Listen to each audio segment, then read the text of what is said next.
Hello? Hello? Hello? We hear you. You're in the right location.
Hi, everyone. Good afternoon, and welcome to our Parent Cafe for the month of March. We are so happy that you can join us today, and we hope that you enjoy our presentation of the day.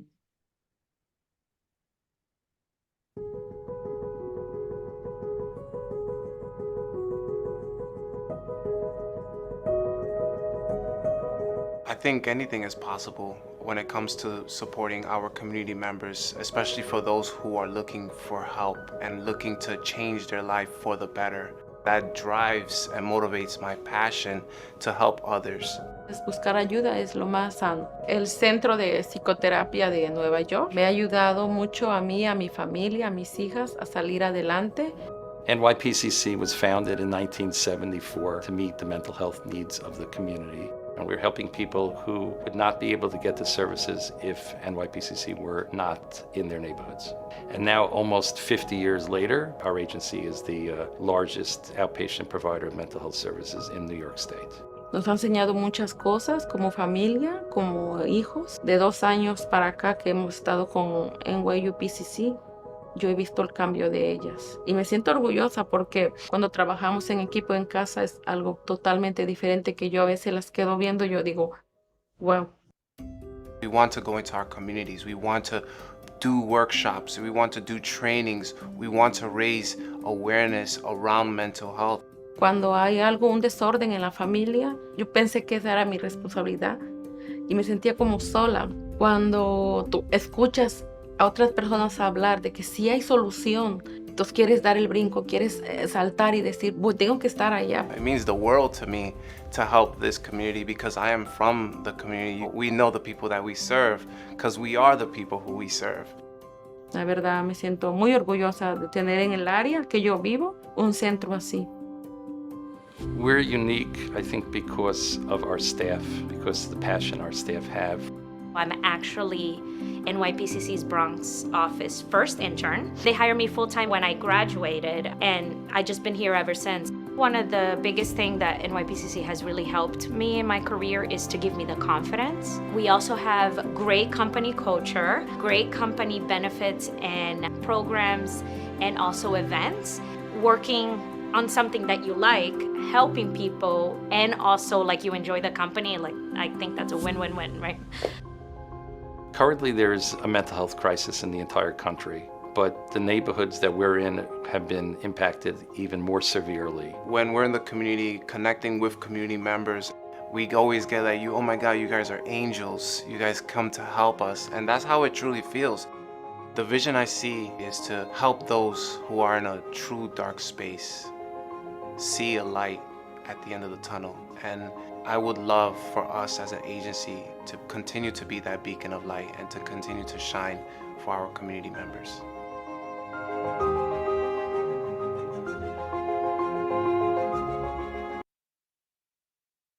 We hope you enjoyed our agency video. And just as a reminder, NYPCC is accepting referrals for children, adults, couples, and individuals. We are conveniently open 7 days a week, and we have bilingual staff available, as well as virtual and in-person appointments. Here are some community announcements. This meeting will be recorded for sharing purposes. Please, everyone, stay muted. Chat box will be closed during the presentation and will reopen for the Q&A segment where you will be able to submit any of your questions. Also, Spanish interpretation is available. Interpretación en español es disponible. Por favor, aprieta el botón global abajo de la pantalla para escuchar esta presentación en español. To schedule an appointment or contact NYPCC, you may visit us on our website at www.nypcc.org/referral. An evaluation form, no, we won't have an evaluation form for today's presentation. I apologize for that. But we hope that you will stay tuned throughout the duration of this presentation and gather some great information. And now, without further ado, we present to you our presenter for today, our very own Scott Bloom, who is our Director of Special Projects here at NYPCC. Take it away, Scott. Great. Thank you very much. Okay. Selena, do you see my screen? Yes, you're all set to go. Okay. Thank you so much, Selena. Thank you for that great introduction, and welcome, everyone. Thank you so much for joining us this afternoon on this very important topic, when teens self-harm, what parents need to know.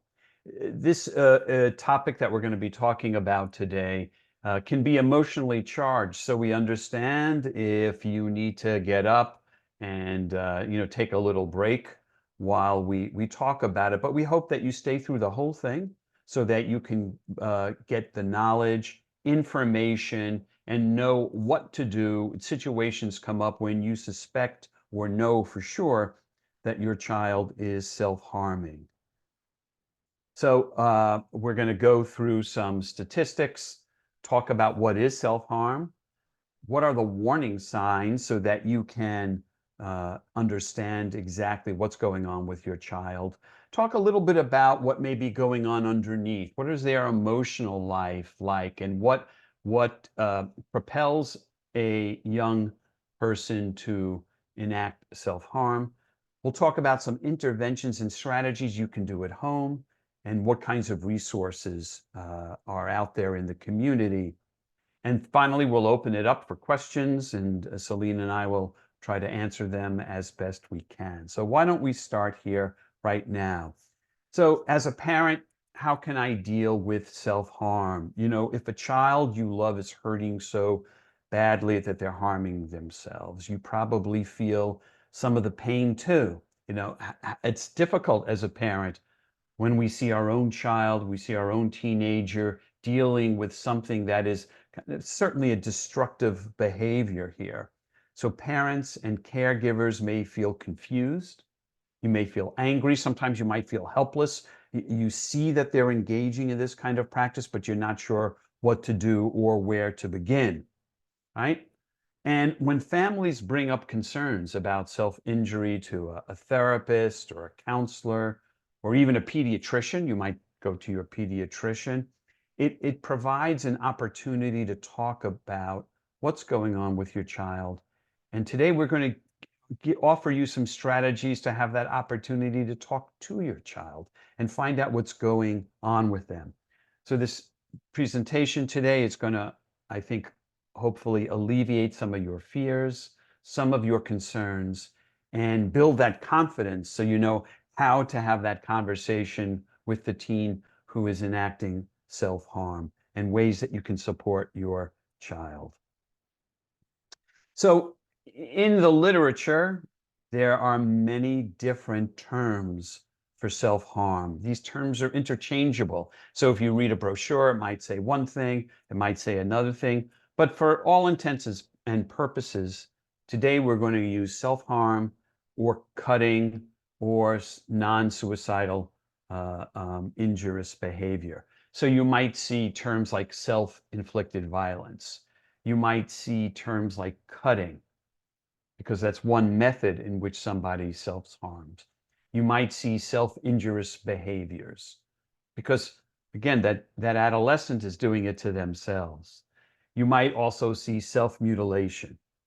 So these are, again, some of the terms that you might see in the literature, in brochures, and also in some of the slides that I'll be incorporating in today. This is a professional one, and so sometimes if you go to a therapist or you get some literature from a mental health professional, you're going to see it's called non-suicidal self-injury, because it's not about suicide. It's about dealing with their feelings, and we're going to talk a lot about that today.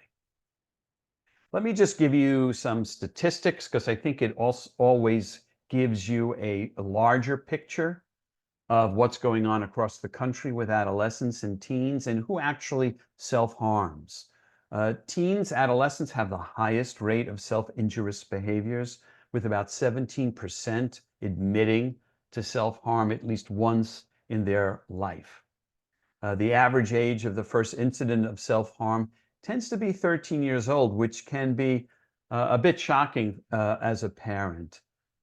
Adults are the least likely group to self-harm, but some adults do, about 5%. We also see that college students, right? Many college students will self-harm, about 15%. So now we're talking about 20-year-olds, 23-year-olds, 24-year-olds. In terms of men and women, while most women are likely to self-harm, many males represent about 35% of total self-harming and injurious behaviors across the United States. And those who identify as gay or bisexual are those in one of the highest risks for self-injury. So just to give you kind of an overview of what's going on with our teens and our adolescents out there in terms of self-harm. So we don't have anyone today that's actually going to speak about their own experiences of self-harming behavior. So I thought it would be good to start off with a quote from Caroline Ketwell's autobiography called Skin Game, a Memoir. Quotes from kids, quotes from adolescents, talking to them as a therapist, talking to them. It's extremely heart-wrenching when you hear what they go through and why they do it. And we'll be talking about that. So I think this is an interesting quote here. She said, "I needed to cut the way your lungs scream for air when you swim the length of the pool underwater in one breath. And if any of you are swimmers and you can imagine what it's like holding on to your breath, your lungs feel like they're on fire and you can hardly wait for the next breath. It was a craving so organic, it seemed to have risen from my skin itself.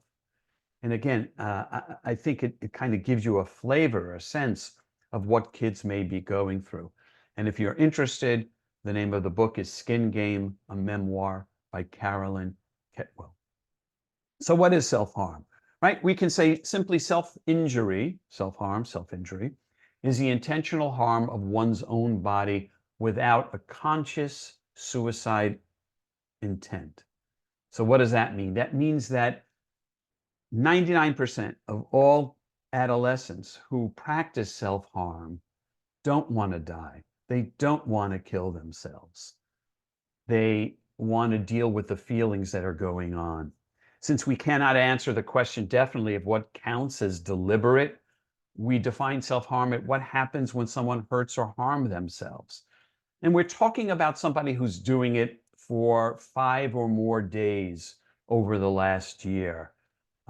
Self-injury is to find relief from unwanted feelings, or often with teens, it's because of a relationship situation, could be with a parent, a caregiver, or a boyfriend or girlfriend that they have.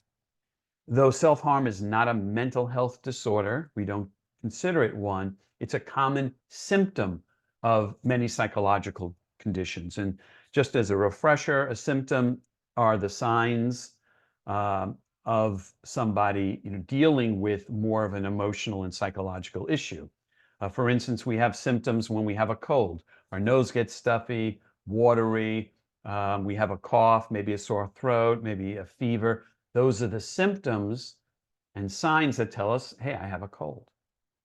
So the self-harm is actually a behavior, a symptoms of something more emotional that the adolescent is doing. The intention here is not intended to die as a result of their acts. They actually want to live. It's a sort of a symbolic gesture for them to stay alive. And if you're a little confused right now, don't worry, I'm going to clear it up as we go a little deeper into why adolescents self-harm. So we often have ideas and myths about self-harm. So I wanted to go through some of these because as a parent, these may be the ones that you go to. And it doesn't mean that you're not helping your child. It's just, oh, this is the thing that comes to my mind first when I think about self-harm. So the first one, self-harm is attention seeking.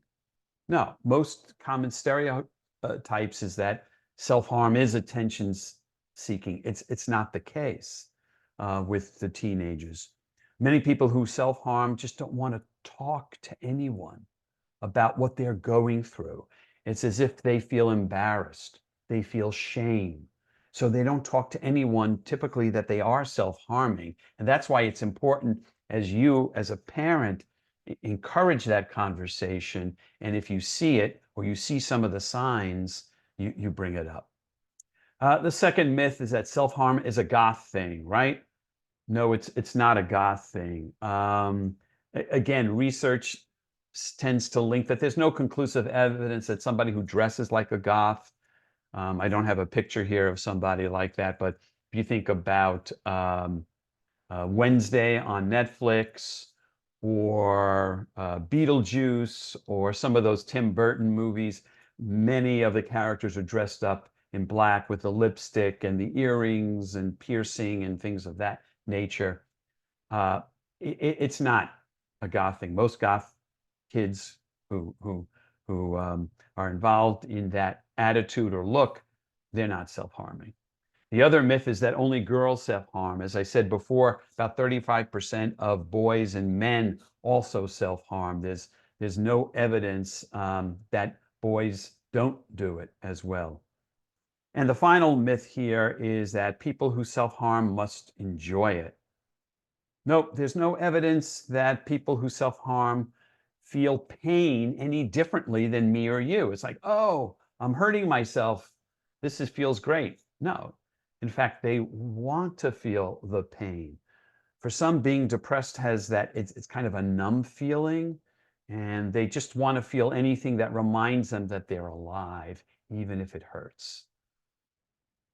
So let's build on this and talk about what self-harm is not, right? It is not a suicide attempt. And if you walk away with anything here today, it's probably one of the most important points is that self-harm is not a suicide attempt. It's an attempt to feel better, not escaping all the feelings because of what's going on. As I said before, it's not usually attention seeking, because sometimes parents may interpret it, oh, you just want attention, stop cutting yourself. Oh, you just want attention, stop braiding yourself or piercing yourself. It's really not about attention seeking. As I said, in the early stages of self-harm, it's typically a controlled behavior. They're careful to avoid arteries. They're careful to avoid veins in their arms or legs or neck. And when they avoid it, it's also a sign that they don't want to die, because they know if you cut a vein or an artery, you're going to. So that's why you'll see scratches around the veins or arteries, but you won't actually get one. It is not a danger signal to others. Again, the intention here is not to die, but it's to control it. They don't want, typically this is done in secret. This is done in a closet. This is done in a bathroom. This is done outside. This is done at the school behind the bleachers or in a quiet room or in the bathroom stall. They don't want people to know because of the shame and embarrassment that happens there. So from the research, which young people are more vulnerable to self-harms? Well, what are some of the indicators that you might see for self-harm? Well, certainly the individual.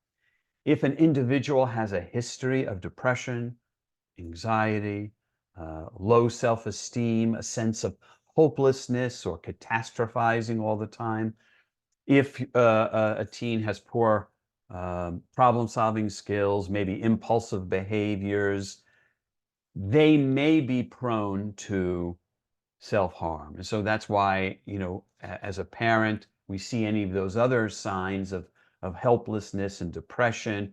We've talked about that in the past in some of our conversations here at the Parent Cafe. It's important to ask that question about, do you self-harm? We also know within the family, mental health difficulties with parents and caregivers. If parents, if you or loved ones are having issues, that there's maybe alcoholism in the household or abuse or neglect, or if the parents, partners, or caregivers are having lots of arguments and yelling, it may make a teenager feel vulnerable. And they have these feelings and feel like they can't go to you about it. So they have to do something with those feelings. And again, the self-cutting is one of those. And certainly socially, if your adolescent is having difficulties with peer relationships, peer rejection, right? It's tough as an adolescent to be rejected by your peers. This could also mean cyberbullying, maybe having friends who self-harm. They think, hey, that's the way that they deal with it. Maybe I should deal with it that way. Websites and things of that nature. So these are just some areas in which teenagers might be vulnerable. Doesn't mean they all are, but they might be vulnerable to enacting self-harm. You might be asking, well, what is self-harm behaviors? What do they look like? So let's take a look at that. One of the most prominent ones is cutting, right? They take something to cut themselves. Again, not the arteries, they don't want to die, but they cut themselves because they feel something. I mean, we all feel something just getting a paper cut, right? It's like, ah, that hurts. So imagine taking an object and doing a little more cutting. Sometimes it's scratching with nails, taking a nail or some object and scratching themselves. It could be a braiding. Abrading is like if you took an eraser, one of those erasers at the back of a pencil, or some of the thick erasers that architects might use, or artists, and you rub it really fast. That's abrading, right? Because your skin gets very hot and your skin starts to peel and your skin starts to shed. Burning, sometimes they will use matches or some kind of burning. Maybe hair pulling. Now, I want to make a differentiate, sometimes they want to, when teens are self-harming using hair pulling, they're doing it to feel what it's like to pull their hair. Now, sometimes kids who are anxious, who have long curly hair, like the young woman in the picture, they twirl it, right? They twirl it out of habit. They twirl it or pull it down out of maybe anxiety. It's kind of self-soothing. That's different, because if you were to pull on their hair, they'd say, what'd you do that for? They don't want to feel pain. So that's just a difference. When we see teens doing that to their hair, again, it could be anxiety or some kind of self-soothing mechanism. It's not to feel pain. So there's that difference there. Biting. Yep, sometimes they may bite themselves. Inserting foreign objects into the body. Again, I'm not talking about ear piercing, nose piercing. We know kids like to pierce different parts of their body. That's not to feel pain. That's more of a fashion statement. That's more of a statement of who they are. But inserting different foreign objects in their body to feel pain, to feel something. Interference with wound healing.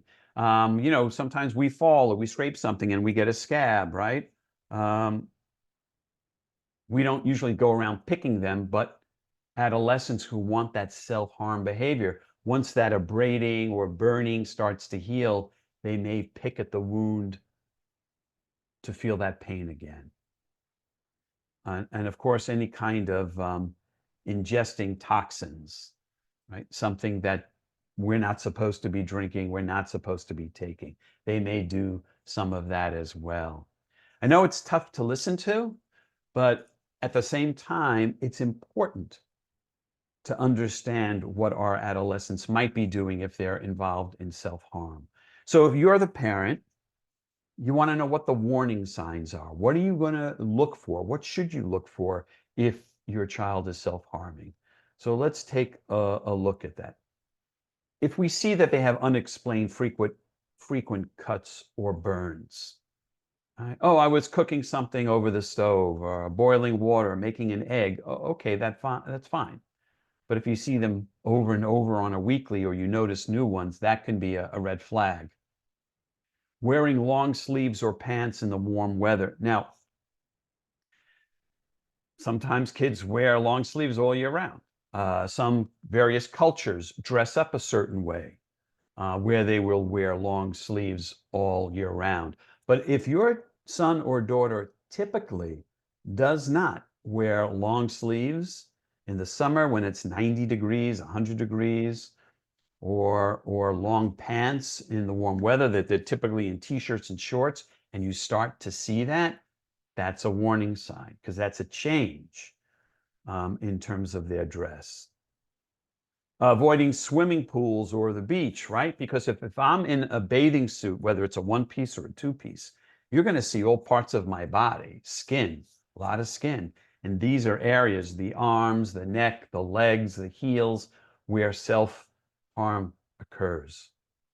Wearing thick bracelets to cover the wrists. Again, could be a fashion statement.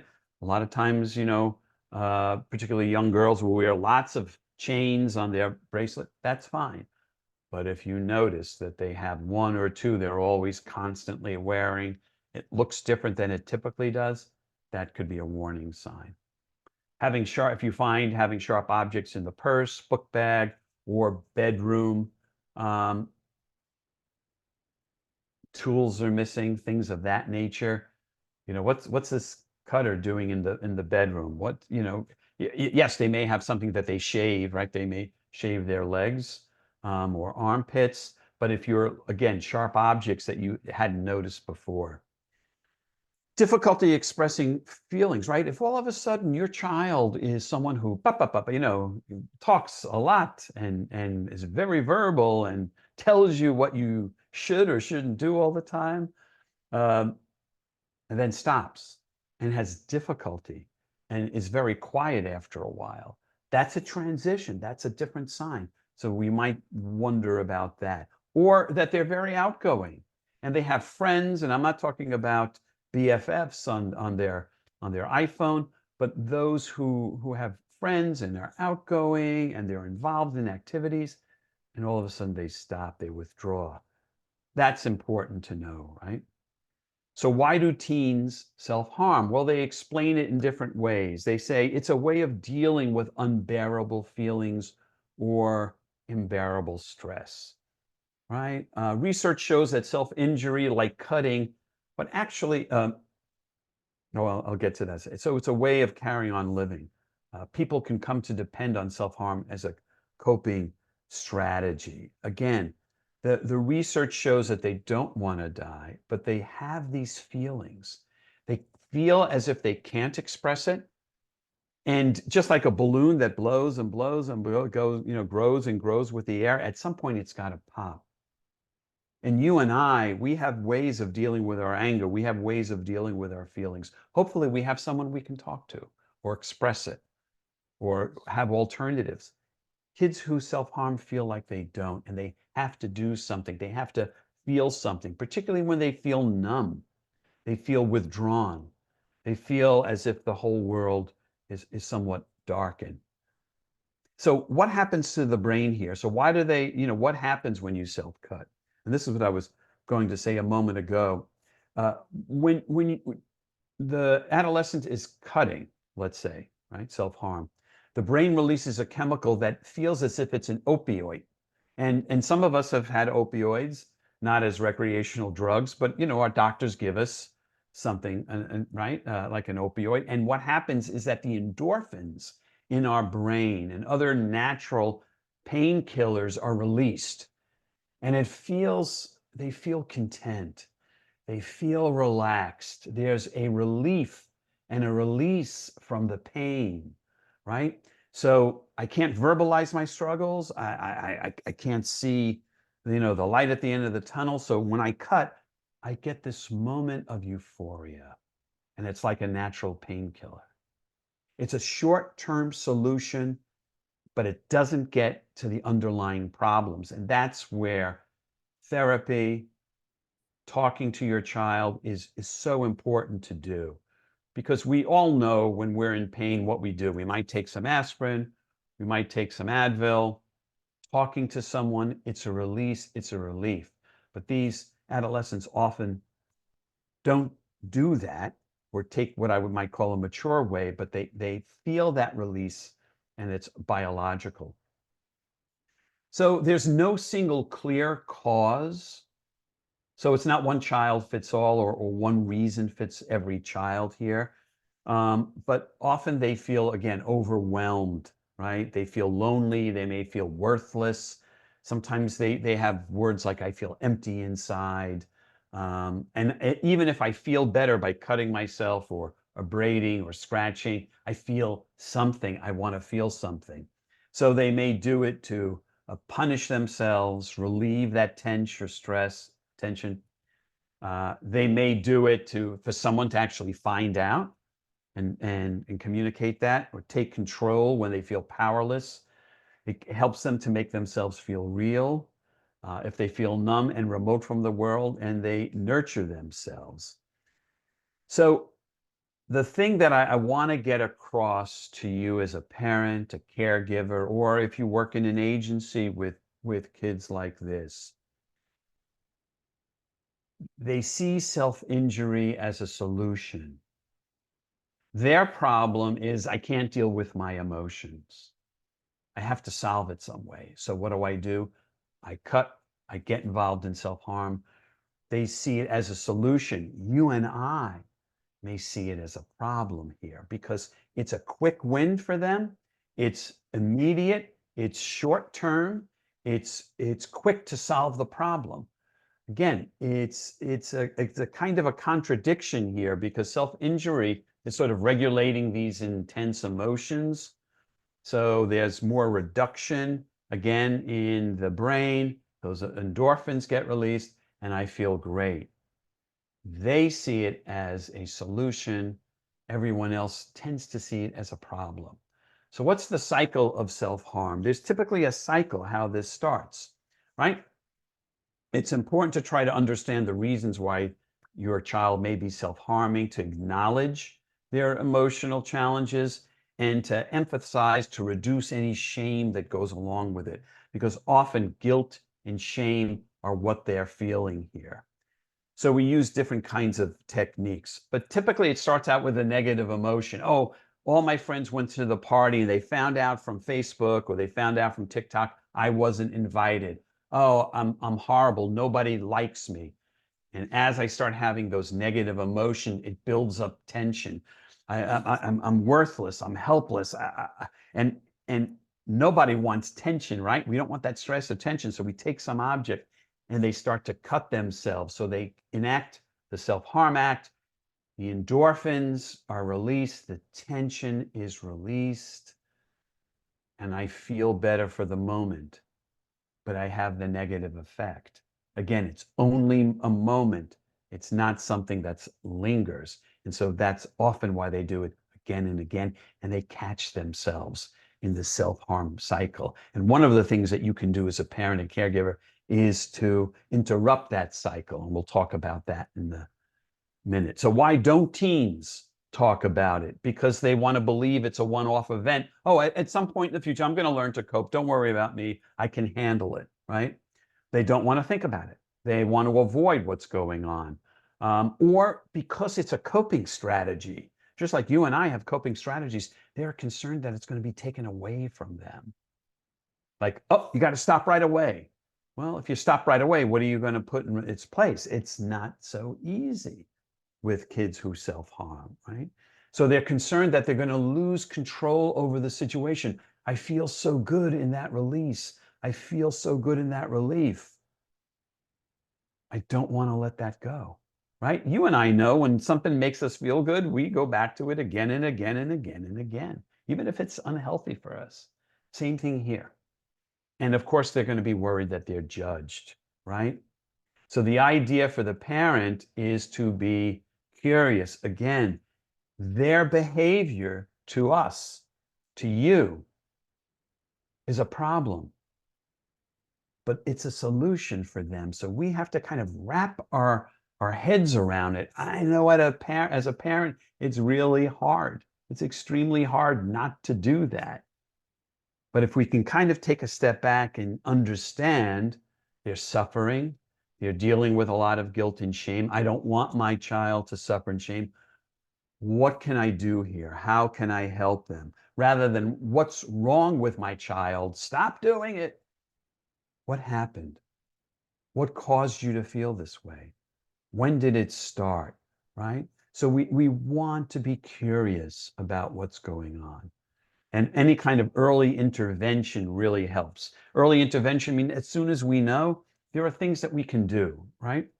We can help them with their emotional pain and offer them alternative ways of coping. Some people may want to stop the self-harming right away, but it's difficult. It's what we have to do is kind of wean them off it, right? So we want to encourage them to stop. We want to offer them different ways of coping, and we want to prevent it from getting worse.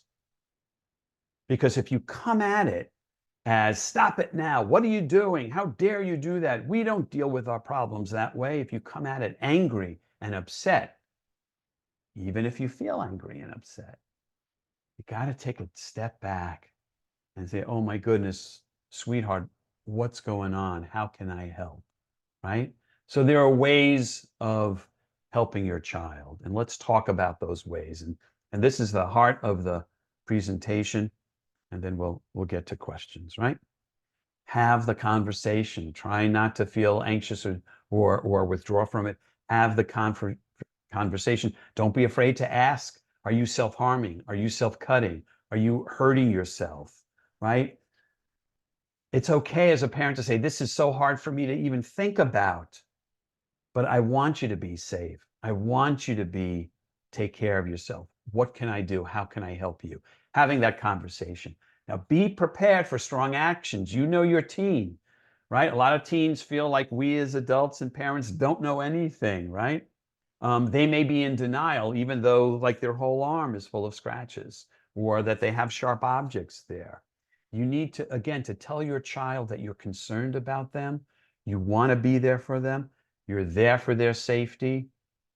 When showing you care and you're curious in your conversation, no matter what their strong reaction is going to be, they're getting it on another level. And think together what's causing the harm. You know, you're going to have a lot of questions. Focus in on how they're doing, what may be going on in their life. Are things happening at home that you as a parent aren't aware about? Is it something I'm doing, or dad, or mom, or is it something going on in school? You know, how can we work through this together? I'm going to be there for you, right? And make your home environment safer. Sometimes you may have to look at what they're using, and you may have to lock things up. You may have to put some things away that they were there. If your child is self-harming, you know, razors, poisons, weapons, things like that, it's important to make it safer because they're going to see you do that. And again, you're modeling to them how you can help, right? So how else can you help your child? Change the way you think about social media.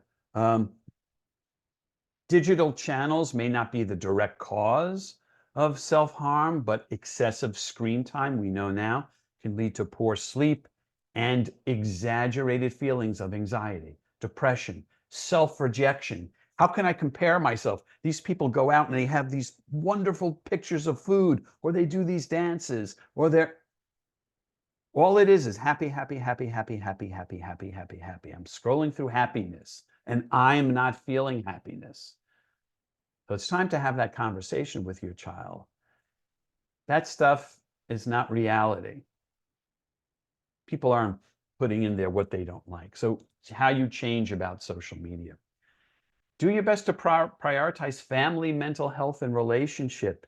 If your family is consistently in high stress, take time to consider self-care for you, self-care for your child. Okay, we're going to put the phones away. We're going to sit down for dinner. We're going to have one event a night or during the week. We're all going to get together. They'll hem and they'll haul and they'll say, what's going on here? I don't want to do it, but it's so important to prioritize and share what you know. Information, right? And those are kinds of things that you can share what you know. Remember, the important thing here is that self-harm doesn't mean your child or teen wants to die, and it doesn't make you a bad parent. Again, it's a coping skill. It's a defense that they feel that they have some control in their life. And by talking to them and having these conversations, it's real important. So what are some helpful questions and statements, right? It's important to have open conversations. You want to convey that you understand, you know, some of the functions of self-harm, because today, now you've got this presentation. I wonder what are the sorts of things that make you feel to harm yourself. Tell me some of those things. Sometimes people self-harm as a way of managing strong, difficult emotions. I'm wondering why, you know, is this why you're hurting yourself because you can't tolerate some emotions, right? I know people self-harm for different reasons and I wonder if you can tell me what those reasons are for you, right? I wonder if you're able to help me understand. Take that curious stance because it's really important. Help me understand so that I can help you better. Open-ended questions. Be real, be upfront with them, but be caring. Right? You want to try to normalize feelings of despair. Everybody feels stressed. Everybody feels sad sometimes. Those are normal reactions. So what's going on with you? You feel you have to deal with hurting yourself to deal with those, right?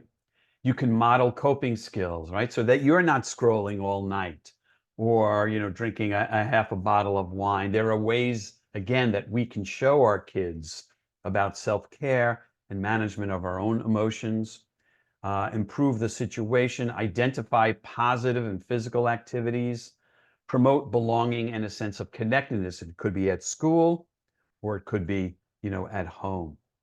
I'm going to skip through a few slides here just so that we can get to the open your questions. Right, you want to make sure that they're safe. You want to listen. You want to show concern. Be matter of fact. Because if you go in like this, I'll back away. Anyone would back away. So you have to take a deep breath, ground yourself, go into their room. Don't do it in front of the other kids. Don't do it while the television is going on. Don't do it at the dining table. You want to do it in a quiet. Let's take a walk. And let's go for a coffee. Let's go out for just the two of you, right? And debrief with your partner. If you have a partner, husband or wife, another caregiver, that's great. If you don't, you're a single parent, talk to your friend, a friend that you can trust, right? Because it's important to do that. Of course, you don't want to encourage them to carry on, show that fear or revulsion, make them feel responsible or ashamed, or eliminate it right away, because what else are they going to do, right? That's why you want to bring and get help. You want to replace self-injury. Some good examples are social supports, right? Real connections, not phone connections. Unplug the social media. Hey, when was the last time you picked up a book? When was the last time you picked up a comic book? Let's read something together. Let's do something that they like together here. Exercise, the mind body. Remember those endorphins that I talked about? Anyone takes a run, does yoga, does stretching, go to the gym, plays a game. Those endorphins are naturally released. I don't need to do anything else, right? Creativity, taking control in their life, control in other ways that they can do it. Getting the facts, making plans, and finally, certainly creativity. So many kids, teenagers love to journal. They like to knit. They like to do art projects. Do it with them. Get them into some simple class online or together. I want you all to keep in mind, to understand and acknowledge that cutting is a coping mechanism. If you eliminate the cutting right away, what are they going to fall back on? And they may be very angry, and that's when you get professional help. Healing is a process. It takes time to heal. And sometimes kids will also relapse. Doesn't mean you've done anything wrong or they've done anything wrong. When you take something away and you exchange it for another kind of behavior, it takes time to do, right? One of the quickest things, there are different things that alternatives to self-harm. One of the quickest is the 5-minute rule. And to say to your child, see if you can prevent yourself from harming yourself when you feel that urge for 5 minutes. Just set your clock for 5 minutes. Hey, Mom, I did it for 5 minutes. Great. See if you can do it for 6 minutes. See if you can do it for 7 minutes. And gradually, that 5-minute rule, just see if you can hold it and do some deep breathing, grounding exercises, and things of that nature. Sometimes clenching ice cubes because they feel the coldness, they feel something, right? That numbness I talked about, right? Once it's done, it's dissolved and it's harmless. Sometimes a therapist will give kids red pencils or pens to draw, right? Then they can wash away. Elastic bands on their wrists. You ever wear a rubber band that's pretty tight? After a while, you start feeling a little numb, right? It doesn't leave a scar. It doesn't hurt, in terms of cutting. And sometimes, even eating chili, something very hot. If you can do these things together, reduces shame and increases sharing and feelings of being understood. And of course, as always, it's real important to seek professional help. We have many, many therapists at NYPCC located throughout the 5 boroughs, telehealth as well as in person here.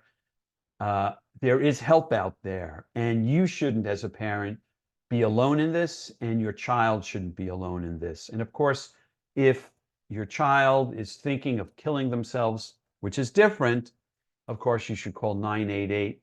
That's a suicide and crisis lifeline. 988 is free. You can text it, you can call it anytime, night and day, 365 days a year. So, Selena, I'm going to send it back to you. I hope that was helpful, and I'm happy to answer any questions or concerns that come up in the chat in the last 10 minutes that we have here. Wow, that was amazing, Scott. So much information that parents can, take from this presentation. I know that specifically after the pandemic, the rate of suicide has gone up. So this is something that Yeah. definitely that parents can look out for and, use some of those tips to work on their relationships with their children. So Mhm. I know we're going to be opening up the chat box. So parents, if you have any questions, please feel free to type them in the chat box. I know we have one here. So, Scott, I know that we've talked about students and parents and the rest of the school communities, but what are other things that folks from the community can look for in regards to self-harm? Like maybe if there was a neighbor looking from the outside in, what are some of the things that they can do? Yeah, that's a good question. When I talk to folks around the country, I love to talk about New York City because anything you might want to say about it, we have lots of great resources. There's many resources, and many of them start in the school community. If a parent is not sure who to go to first, then they can go to their guidance, the child's guidance counselor. They Yeah. can talk to them. Many of the schools and in our communities, and perhaps there are many community-based organizations that we work with. Many folks now realize that mental health is part of anyone's regular health. Just like we go to a medical doctor, a dentist, a vision doctor, mental health is really important. So people are becoming more and more aware of the signs and symptoms of mental health issues. So I think going to the school, going to the school support team, pediatricians, a lot of pediatricians have resources, agencies again like NYPCC. We do lots of trainings on self-harm, suicide prevention. Trainings are to build our capacity of knowledge. And once we are more aware of some of these issues, we feel a little more grounded, less stressed. Just like we find out, a recipe, or our mechanic says, "Oh, this is wrong with your car." Oh, that's how that works. Now I have it. And the same thing here. Hopefully today people have gotten some resources on why kids self-harm, what are some of the signs, and just how to start the conversation. Awesome. We have Maggie with a question. Go ahead, Maggie. You can unmute yourself. Hi, I couldn't get the chat to work for some reason, but my question is, are there any tips on finding a qualified therapist who are do they have people who are specifically trained to deal with self-harm versus just your regular old anxiety issues? Sure. I can certainly, and I can safely say that because I do a lot of training for new therapists here in NYPCC, we're absolutely, we train on crisis interventions. We train on suicide, suicide ideation, which are thoughts of suicide, not necessarily attempting it. And again, let's go down one level here. I want to make sure everyone is clear that self-harm is not suicidal, but self-harm is, again, that inability to express their emotions in a positive and in a verbal way. And our therapists are absolutely trained on that. And I would say most therapists are. I don't see it as necessarily a specialty, but many therapists are trained on different models, cognitive behavioral therapy, family therapy, and various techniques and strategies to help the child, the teenager, get to those underlying emotions. So I think NYPCC could certainly be a first step for you. Awesome. We have Annette next up.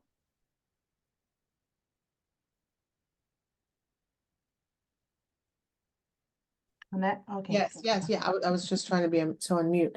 I was just wondering, this is really helpful. I was wondering if we can get a copy of this to share. I have a youth group. I think it will be helpful even for the kids to see it. Sure. I know maybe Selena or one of the team can put our YouTube page. What will happen Absolutely. is that this will go up on YouTube. We have our own NYPCC YouTube channel, and Mhm. that's certainly something that you can share. In fact, if you go to the chat right now, there it is. And I would give it a couple of weeks, and Mhm. then you can go there and you can watch it yourself, see what would be interesting. If you did this with a youth group, I might stop and go with it, stop it at certain points, Yeah. see if they can answer some of these questions that I put out in the beginning. So this is going to be posted next week, and there you're going to find the other parent cafes and trainings we did. So thank you for reminding us and reminding everyone. Yeah, that's a great Thank you. question. We have two more questions and then we're gonna move along. So Marlene, you're up next. My question was the same as the one previous. I wanted to know if we could Awesome. access this information so that we could share it out with parents and the kids themselves. So my question was answered already. Thank you. Thank you, Great. Marlene. Thank you, Marlene. Olivia? Sí, yo tengo una pregunta, es que mis niñas se cortan, pero hay una que se dejó de cortar, pero se volvió muy agresiva. Yo necesito ayuda para ellas. No sé en dónde puedo yo localizarlos.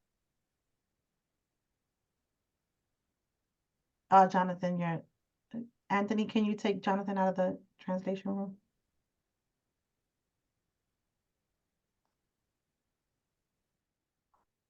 ¿Puedes escuchar a Jonathan? Okay, she's listening to Jonathan Sí. there. Oh, okay. Awesome. Oh, is Jonathan answering the question? Yeah, so Jonathan's Okay. answering the question. So we're gonna take one more question because we want to move along and we want to respect others' time. Alexis, you can Permítame. mute yourself.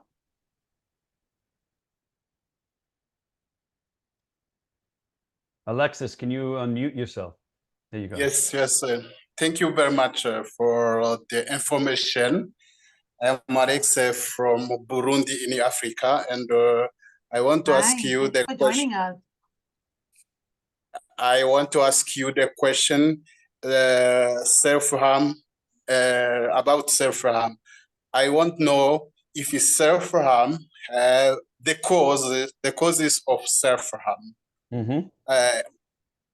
Also, around about the different cultures, like in Africa, they manifest the same symptoms or the same signs. Mm-hmm. I want to know if there is some studies about how they manifest self-harm about different cultures Right. among Right. the children. Thank you. Yeah, that's a great question, Alexis. I don't know offhand, but I imagine there are a number of different studies. There are a number of different organizations around the United States, the Association for Suicide Prevention, a National Institute of Mental Health, and a few others that might have that. I would imagine even various cultures where there's going to be different stressors, right? There may be because of economics, because of starvation, because of war, or the detriments after a war. Those kinds of feelings where adolescents feel like they can't have conversations, they can't bring it up, or maybe perhaps folks are in denial. That also may suppress some of the feelings they have. In general, it's because adolescents don't feel, they feel as if nothing is going right for them. They internalize this sense that they feel helpless, hopeless, and there's no way out of it. It's almost like they have blinders on, right? They can't see the rest, what we can see. So rather than with a rose-colored glasses, it's almost like they have dark-colored glasses on. And sometimes it's pressure that they may feel at home, pressure from society, pressure from the school system, kids who come from families or systems where there's a lot of perfectionism. And if I feel I can't meet that grade, I'm going to feel bad about myself, shame and doubt. So those are, again, some of the reasons. But I think your question about culture is really good. And I will send you some information and some links when I get a chance. Selena? Selena, you're muted. Thank you so much for your questions, everyone. Scott, thank you so much for answering them in a proper manner and that, so that everyone can understand. We really appreciate you presenting to us today and giving us valuable information and resources. Thank you. And thank you everyone for joining, and we hope that you will stay connected with us. Please be sure to visit us and stay connected with us on all of our social media platforms, on our website at www.nypcc.org. Jonathan, did I miss anything? All right, so we thank you for joining us, and we hope that you have a great spring. Bye, everyone.